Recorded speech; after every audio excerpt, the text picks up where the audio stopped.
రాజకీయ వారసులు దారి తప్పుతున్నారా? అధికార అండతో అడ్డదారులు తొక్కుతున్నారా? ఈ ప్రశ్నలు ఇప్పుడు తెలుగు రాష్ట్రాల్లో హాట్ టాపిక్ గా మారాయి.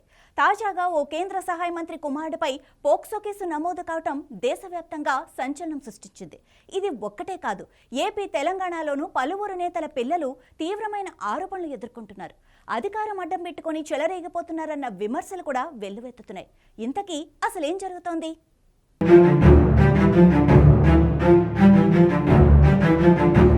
అధికార పార్టీ నేతల పిల్లల ఆగడాలకు అడ్డు అదుపు లేకుండా పోతుందన్న ఆరోపణలు బలంగా వినిపిస్తున్నాయి. గడిచిన కొద్ది కాలంగా జరిగిన కొన్ని సంఘటనలు దీనికి బలం చేకూరుస్తున్నాయి.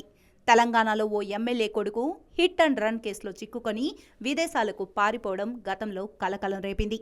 పోలీసులు ఎంతో శ్రమించి లుక్అవుట్ నోటీసులు జారీ చేసి చివరకు నిందితుడిని అరెస్ట్ చేయాల్సి వచ్చింది. మరోవైపు ఏపీలో ఓ మంత్రి కుమారుడు ఏకంగా ఓ మహిళను వేధించిన కేసులో ఇరుక్కున్నాడు. ఈ ఘటన రాష్ట్ర రాజకీయాల్లో తీవ్ర దుమారం రేపింది.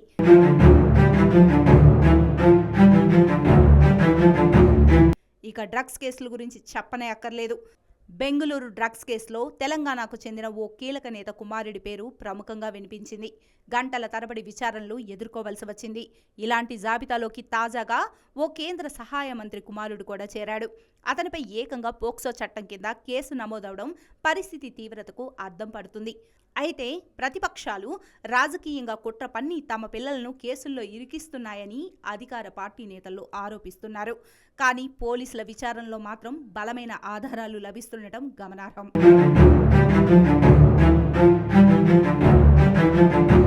ఇదంతా చూస్తూ ఉంటే ఒకప్పుడు రాజకీయాలకు కుటుంబాలకు మధ్య ఓ గీత ఉండేదని, కానీ ఇప్పుడు ఆ గీత చెరిగిపోతుందని రాజకీయ విశ్లేషకులు అభిప్రాయపడుతున్నారు.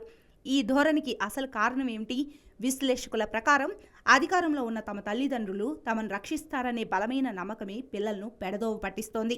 వారికి లభిస్తున్న అపరిమిత స్వేచ్ఛ, అండగా నిలిచే అధికార యంత్రాంగం వారిని మరింత బరితెగించేలా చేస్తున్నాయి. అసెంబ్లీ సమావేశాలకు కూడా పిల్లలను తీసుకురావడం, ప్రభుత్వ కార్యక్రమాల్లో వారిని భాగస్వామ్యం చేయడం వంటివి వారికి లేని అధికారాన్ని కట్టబెట్టినట్టు అవుతుందని అంటున్నారు. మా నాన్న ఎమ్మెల్యే, మా నాన్న మంత్రి అనే అహంభావం వారిని తప్పుదోవ పట్టిస్తుందని, ఏం చేసినా చెల్లుతుందనే ధీమాతోని ఇలాంటి నేరాలకు పాల్పడుతున్నారని అభిప్రాయపడుతున్నారు.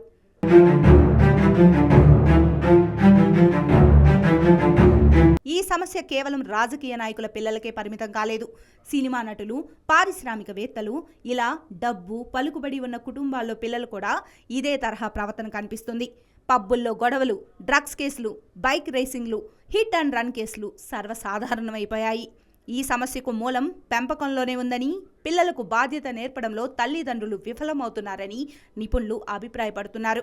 ప్రత్యర్థులపై రాజకీయ కుట్రలంటూ ఆరోపణలు చేయడం మాని ముందుగా తమ పిల్లల ప్రవర్తనను సరిదిద్దుకోవాల్సిన బాధ్యత ఆయా నేతలపైనే ఉంది. చట్టాలను చేసేవారే తమ పిల్లలను అదుపులో పెట్టుకోకపోతే అది సమాజానికి ఏం సందేశం పంపుతుంది? ఇది ఆలోచించాల్సిన సమయం.